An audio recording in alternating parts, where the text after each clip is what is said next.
Have you ever sat down in the stillness of your living room, the television turned off, the world finally quiet, and thought to yourself, why do I feel so tired all the time? Even when I haven't done much, not just physically tired, but drained, emotionally emptied, worn down by something that doesn't always have a name. You wake up, make your tea, do your usual routine. Maybe a phone call comes in, maybe someone drops by. And when it's all done, when the conversation ends, when the door closes, you feel smaller than you did before. Sometimes, the heaviest weight we carry isn't age, it's people, and yes, sometimes, they're the ones we love most. No one ever tells you, growing older, that your circle might shrink. Not because people leave, but because you start realizing who's been draining you all along. And the hardest part, some of those people share your blood. Natalie knows that feeling well. She's 73, a mother, a grandmother, a woman who has spent her entire life making space for others emotionally, physically, spiritually. Her oldest son lives 3 cities away. He rarely visits. But when he does call, it's never just to say hello. There's always a request beneath the surface. Money, favors, emotional support. And if she hesitates, even for a moment, she can feel the mood shift. You're the only one I can count on. He'll say, you always used to be there. Those words feel like compliments, but they press against her chest, like quiet commands. And every time she gives in, she's left feeling used, not thanked, needed but not truly seen. That's what emotional exhaustion looks like. It's when love becomes performance. It's when presence becomes a job description. And it's not always cruel. It's not always loud, but it builds slowly, moment by moment, until you start to dread the sound of the phone ringing. Not because you don't love them, but because you know what's coming. You'll be asked to give, and give, and give again, while no one asks how you're holding up. Natalie once sat in her kitchen after one of those calls and whispered, I'm always the one listening, but no one ever listens to me. And that right there is one of the most overlooked signs that someone is draining you. When your relationship becomes one-sided, when you are the comforter, the helper, the problem solver, and they are never those things for you, that imbalance wears on the soul. No matter how much you love the person on the other end. Lucas, another friend of mine, knows this too. He's 78, a retired bus driver who's as loyal as they come. His younger brother has always been the life of the party and the source of most of the family's chaos. Every few months, Lucas gets a knock at the door or a frantic phone call. The story changes, but the pattern doesn't. There's always an emergency, a desperate need, a promise to pay him back or turn things around. And Lucas, heart as big as the sky, always helps. But afterwards, after the crisis is over, after the drama fades, he's left with nothing but silence. No, thank you, no visit, just exhaustion. He told me once, with tears in his eyes, I don't mind helping. I mind feeling invisible after I do. That's another kind of draining presence. The taker. They don't mean to be harmful. They're not always cruel. But they pull from you without ever noticing the cost. You become their safety net, their emotional sponge, their financial backup plan, and they don't even see you falling apart, because in their mind, you've always been strong. But here's the truth. No one says out loud often enough. Even the strong get tired. Even the dependable ones need support. Even the rock of the family has limits, and those limits deserve to be honored. Not just by others, but by you. Because here's what happens when you start honoring your own energy. The roles begin to shift. The takers get quieter. The one-sided relationships start to wobble. And at first, that can feel terrifying. You might worry that saying no will mean losing someone. But the truth is, if your value in their life depends entirely on what you can do for them, then what you've lost isn't a relationship. It's a performance, and you deserve more than applause for sacrifice. You deserve to be met, to be held, to be heard. Claire, a widow in her early 80s, shared something with me once that still echoes in my heart. She said, I used to think love meant always saying yes, but now I think love means being able to say no and still being loved. Let that settle for a moment, because for many of us, especially in our later years, we were never taught how to set boundaries, especially with family. We were taught to endure, to give, to prove our love by how much of ourselves we were willing to give up. But your peace matters, too. Your energy matters. And if someone, no matter how close, keeps taking more than they ever return, it's okay to pause, to step back, to say, I love you, but I'm tired. To say, I need some space to rest. To say, I matter too. You don't need to defend your need for peace. You only need to begin honoring it. That's not the end of love.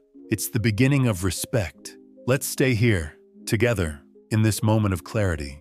Because once you start recognizing who leaves you feeling heavier after every interaction, you begin to ask the most important question of all. Do I feel lighter or smaller after I see them? And that answer will guide you every time.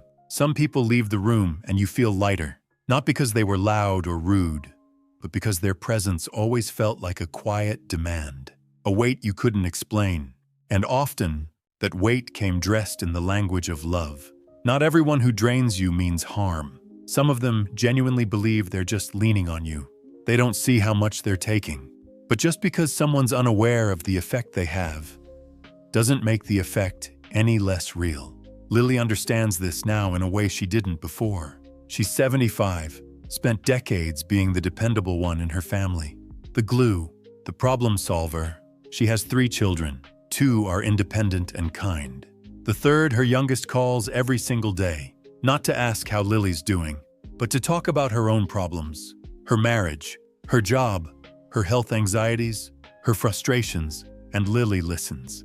Every time, she nods, offers advice, reassures, but when the call ends, she feels hollowed out. Not because she doesn't care, but because no one asks. And how are you, Mom? One morning, after another emotionally draining hour on the phone, Lily sat quietly and asked herself a question she hadn't dared ask before. What if I stopped answering every time? The thought made her feel guilty. She was raised to be available, to show up, to be strong. But there's a difference between being strong and being depleted. Lily started letting calls go to voicemail every now and then. She began giving herself an hour in the morning that belonged to no one else. Just a walk, a cup of tea, silence, her own thoughts, her own needs, and slowly, that fatigue, the one she thought was just age, began to lift. She wasn't tired from living. She was tired from overgiving. There's another kind of person who will drain you, and they do it through negativity. Madeline knew someone like that. Her sister, Madeline, is 80, full of grace, still writes letters by hand, still remembers what peace feels like when the day is slow and sweet. But her sister, her only remaining sibling, calls every week, and all she does is complain. About the world, about their family, about old wounds they've already talked through 1,000 times.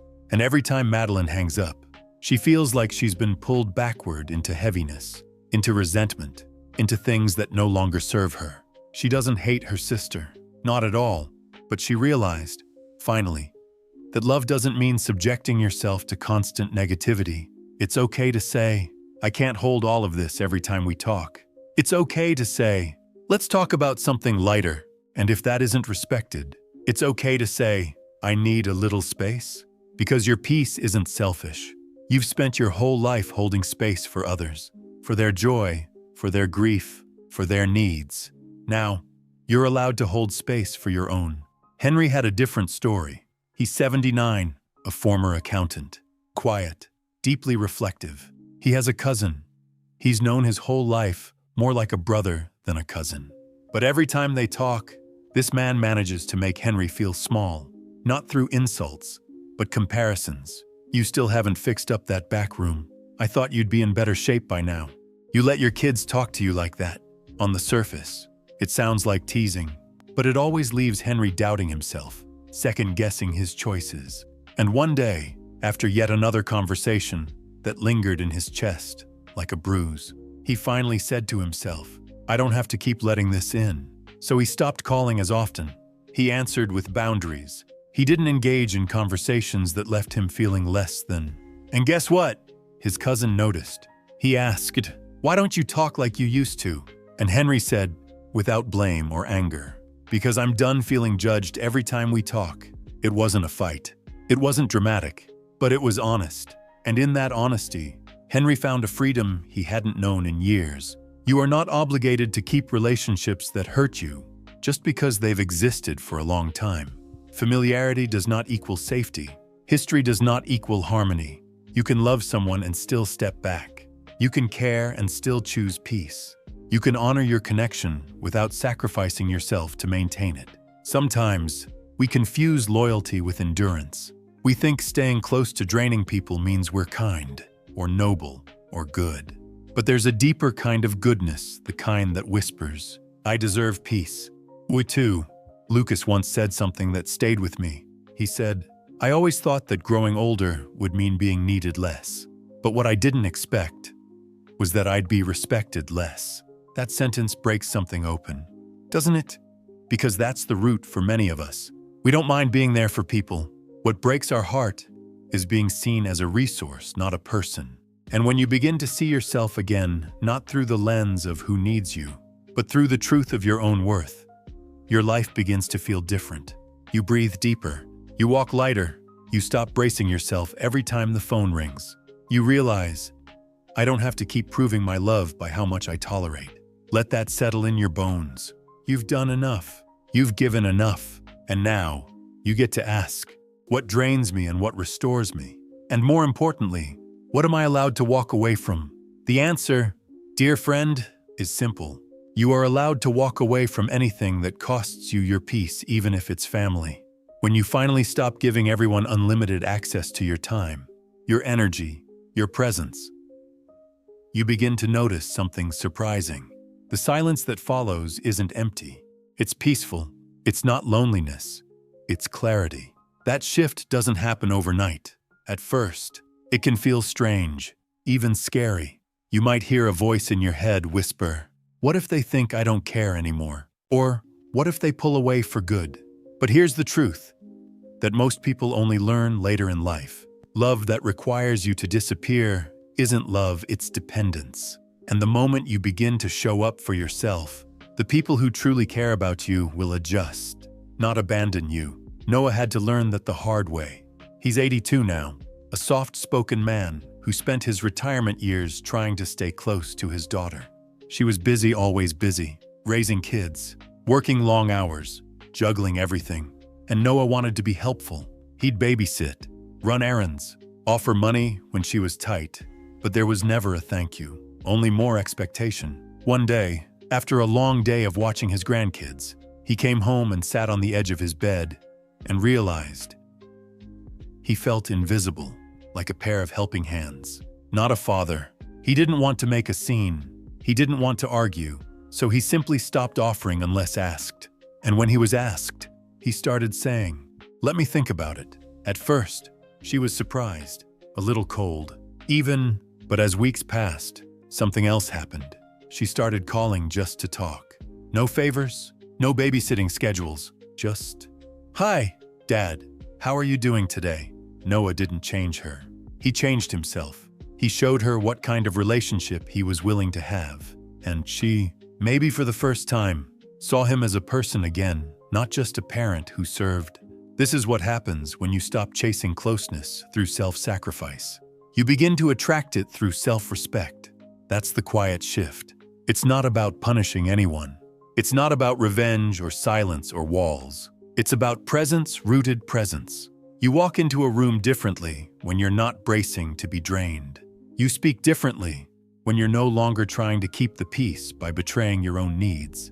You smile with less effort because your joy is no longer tied to whether someone else is pleased with you. That's power, not loud. Not harsh, just steady. Claire found that kind of steadiness in her 70s. She used to think she had to earn love by staying agreeable. She'd say yes to every request, nod through every criticism, apologize even when she wasn't wrong, just to keep things smooth. But one day, she sat across from her son at lunch, and after yet another comment about how she was too sensitive, she looked up and said, "Maybe I am, but I like myself better now that I notice how people speak to me." There was no fight, just truth. And in that moment, she realized she didn't need to prove anything anymore. She didn't need to be the perfect mother, the easy elder, the silent supporter. She just needed to be herself. That's what happens when you step out of draining relationships and step back into your own life. You begin to live again, not for approval, not to be useful, but because this life, right now, still belongs to you. You start painting again, or walking in the morning air just because it feels good. You write letters. You listen to music that makes your chest swell. You laugh without checking if someone else finds it appropriate. You stop editing yourself. And strangely, that's when some of the people who used to overlook you start noticing, not because you scolded them, not because you demanded respect, but because your energy shifted. You're no longer available for roles that exhaust you, and that changes the whole dynamic. Owen once said, "I stopped being the emotional janitor of the family." And suddenly, people started asking how I was doing for the first time in years. That's no coincidence. When you begin to treat yourself like someone who matters, other people follow your lead or they walk away. And if they walk away, let them. Because someone who only loves you when you're small doesn't really love you. They love what you do for them. But when you start living in your fullness, in your age, your wisdom, your joy, something beautiful happens. You find your people again, maybe not the same ones, maybe not even your family, but the ones who sit beside you quietly and say, "You don't have to perform for me. I like who you are." And you begin to feel alive again. You realize that rest is not laziness, that peace is not selfishness, that saying no is not cruelty, it's clarity. So if you've been feeling drained, not by life, but by people, take a deep breath. You are allowed to stop holding space for others if no one holds space for you. You are allowed to prioritize peace over performance. You are allowed to be full, not empty. And you are allowed to walk gently, without drama, toward the life that honors you. Because the truth is simple. You don't need everyone to understand your boundaries. You just need to live them. And those who truly care will either rise to meet you there or fall quietly behind. Either way, you win. If you've made it here still listening, still breathing with me through these words, I want to pause and simply say, thank you. Thank you for having the courage to sit with truths that so many try to bury. Thank you for being willing to look inward, not with blame, not with bitterness, but with the quiet strength that says, I still matter. I still get to choose how I live, because that's what this has all been about, hasn't it? Not about who hurt you, not about what they took, but about what you are reclaiming. Your energy, your time, your voice, your peace. Maybe as we've talked, someone's face came to mind. Maybe more than one. And maybe you've had a swirl of emotions: love, guilt, fatigue, frustration, sadness. That's okay. That means you're human. That means your heart still works. This isn't a call to cut people off. It's a reminder that your life doesn't belong to other people's moods, that your value doesn't live in what you provide, that you don't have to make yourself small just to keep the peace.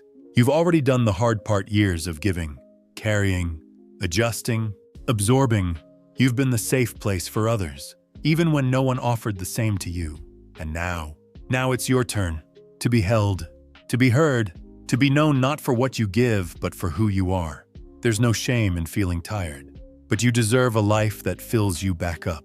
You deserve mornings that begin with your own breath, your own rhythm, not someone else's demands. You deserve relationships that meet you in kindness, not in constant need. And if that sounds like a luxury, I want you to know it's not. It's your birthright. Peace, dignity, rest, joy. Even now, especially now.